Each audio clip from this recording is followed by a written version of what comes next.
Meg Ryan returns to the genre that made her famous, the rom-com, and she directs this one as well, and it is a mess. Let's talk about what happens later.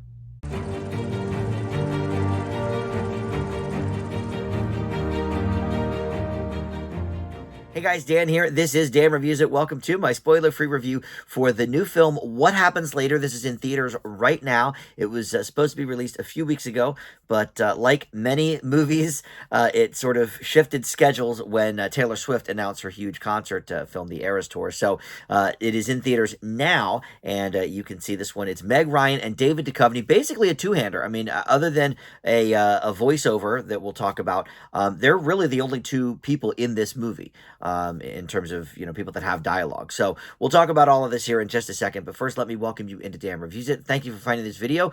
We do movie and TV reviews here on the channel. I try to post something new just about every day. So think about subscribing or even hit that notification bell so you can get the alerts of all my new videos, or just like this video or comment down below and let me know your thoughts on this movie. That all helps the channel out too.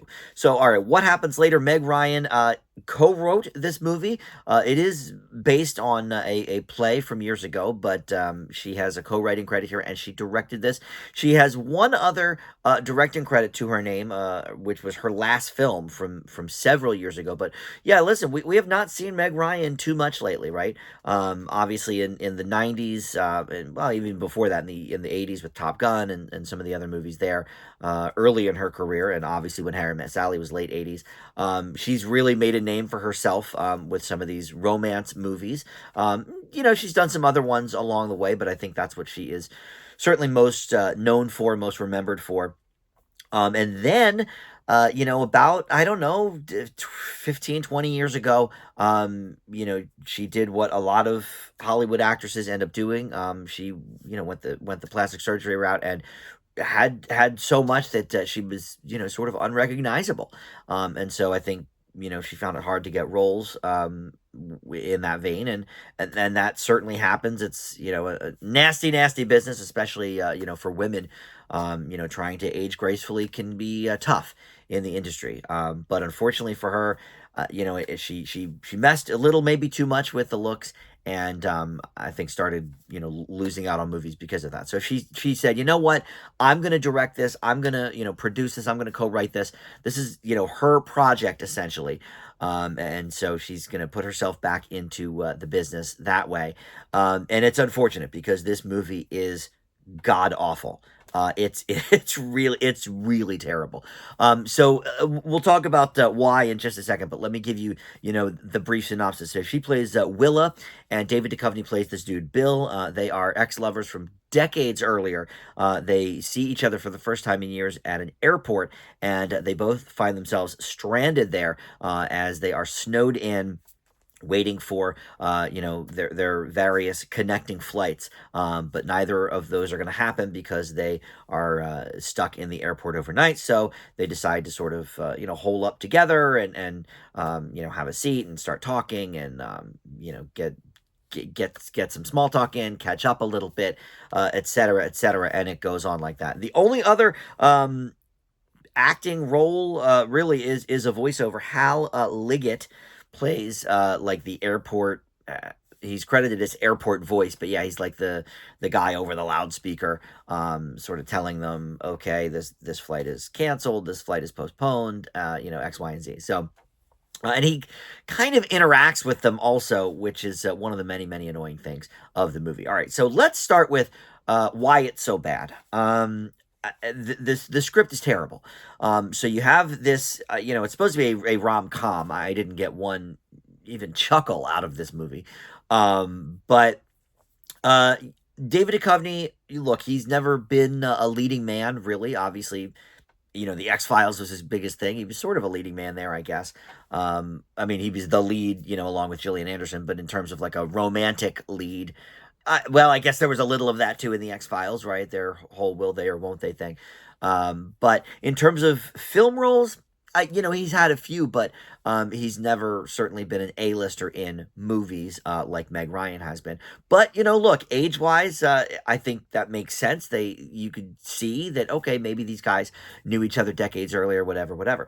But it made me think a little bit of the Before series. You had, right, before sunrise, before sunset, and before midnight. I'm not sure if that was all the order of it, but with Ethan Hawke and Julie Delpy. And there's people that sort of catch up after 15 years apart or whatever. And the main difference between that and this is the conversations. Here it's this just completely inane chatter, and there's occasionally, okay, I have a daughter. Oh, okay, or I have an ex, whatever. And there's like little snippets of that throughout, but it's mostly this just inane chatter and small talk that I can't even believe these characters care about, let alone us who don't even know them. So that in itself is just a miss. In the Before series, you've got these really like deep, meaningful, conversations about life and dreams and all of these, philosophical things. Here, there's none of that. So that is DOA, and it's, like I said, not funny either. It'd be one thing if maybe there were even some inside jokes or something between them, and I guess they attempt that, but like the most interesting thing they gave Meg Ryan's character, well, I should say she gave it to herself because she's the co-writer, is her character has a limp, and the only way it's explained is, oh, she's getting older. That's the most like interesting thing about that we could say about her character, and she carries around a rain stick, and they sort of talk about that a little bit. Okay, who gives a crap? So that's horrible.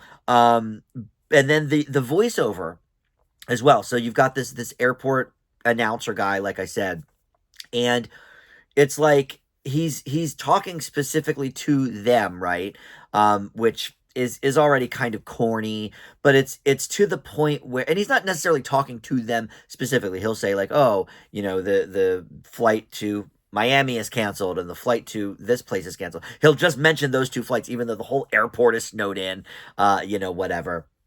Okay, fine, I can let that go. But then, a lot of times they will say something like, oh, well, what was that? Did you catch that? And then the guy will say, yes, I said, da, da, da, and it's like he repeats it just for them. Or they'll say, oh, are you serious? To each other. And then the airport guy, will say, yes. And it's like, is that a comedy? I don't think so. It's so lame. So that's stupid. And then just these like little things too. For example, okay, everybody's snowed in, right, for this airport. Nobody is at the gate that they're at. We do see people like sort of walking by in the background in different scenes of the movie, but nobody else is in the cafe eating when they're eating, and nobody else is at the gate waiting that they're at. Like, I'm sorry, I've been to airports.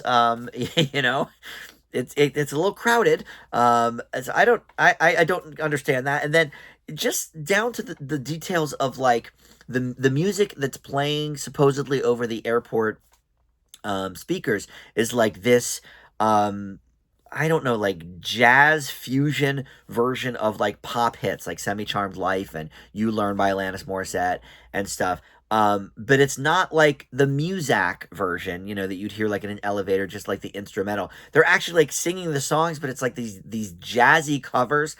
I don't know. I mean, it's probably annoying that it bothers me. But as a music person, like it made no sense. They would never have that in an airport. And at one point, I think it's when Semi Charmed Life is playing, the David Duchovny character says something about, oh, this is garbage. Remember when they made real music or whatever? And it's like, that's the kind of chatter that they have in this movie with each other. It's such a mess. And right off the bat, there is a moment where they first kind of see each other, and Duchovny's character says to Meg Ryan's character, "Oh my God, you look the same. You haven't changed a bit." And these people haven't seen each other in what, 30 years. And are we to believe, I think Meg Ryan wrote that in herself, trying to convince the audience, okay, I look okay. And she looks fine. Here's the thing. I'm not trying to harp on her looks because it really has nothing to do with how poor the movie is. But I can understand why roles sort of dried up for her. And she's commented on this before as well. And it is an absolute shame, what women have to do to sort of, keep in the industry as they age. But just throwing that line in is like a kind of eye roll for the audience, saying like, okay, clearly she wrote this. And let's talk about her directing too, because it is so pedestrian. It's one of these where somebody's talking, so the camera's on them. Then the other person talks, the camera's on them. Then the first person talks, camera's on them. It's the laziest directing. There is nothing good about this movie. It is a garbage film. It is the worst movie I've seen this year. I think I've given probably 5 or 6 Fs of the 100 plus movies I've seen in 2023. This one is the bottom of the barrel. What happens later is an F for sure. If you are a huge Meg Ryan fan, maybe you'll get something out of this. The reviews are a bit more mixed on Rotten Tomatoes, so I'm maybe in a minority. I don't know, but it was horrible to sit through. All right, that will do it. Thanks so much for watching Dan Reviews It. We'll see you next time. Bye.